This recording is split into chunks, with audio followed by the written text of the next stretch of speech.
Artora vous propose 3 minutes d'art. Aujourd'hui, l'histoire et l'architecture du Bon Marché, le pionnier des grands magasins parisiens.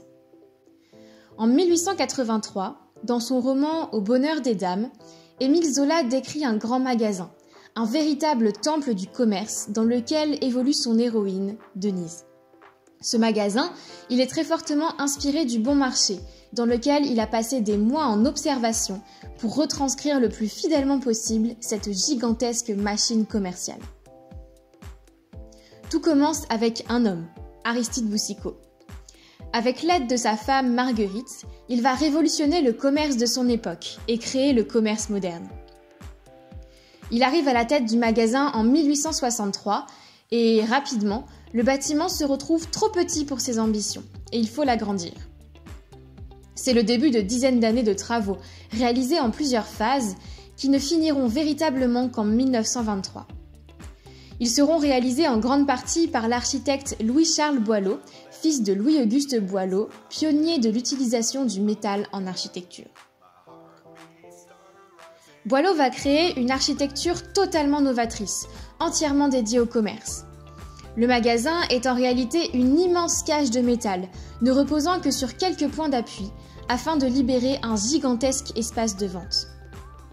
L'architecture est sobre, aérée, et le magasin est éclairé par de grandes verrières qui permettent de mettre en valeur les marchandises via une lumière naturelle.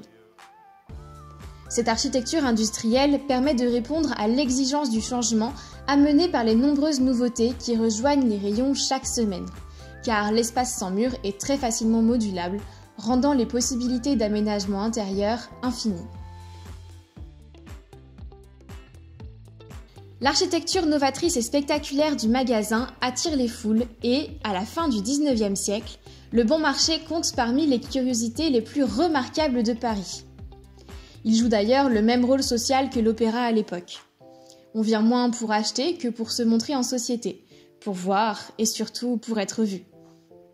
Il n'est donc pas étonnant d'y trouver des escaliers monumentaux, semblables à ceux des opéras et des théâtres, lieux sociaux par excellence dans la société bourgeoise du XIXe siècle. On imagine sans peine les dames parader sur le grand escalier sous le regard des autres postés derrière les balustrades. Mais ce succès ne sera pas éternel. Après la Première Guerre mondiale, le magasin est dépassé par ses successeurs, les Galeries Lafayette et le Printemps, et tombe petit à petit en désuétude. Il passe même à un cheveu de la destruction dans les années 1980. Aujourd'hui, sous l'égide du groupe LVMH, il fait l'objet d'importantes campagnes de restauration dans le but de lui rendre son prestige d'antan. À demain!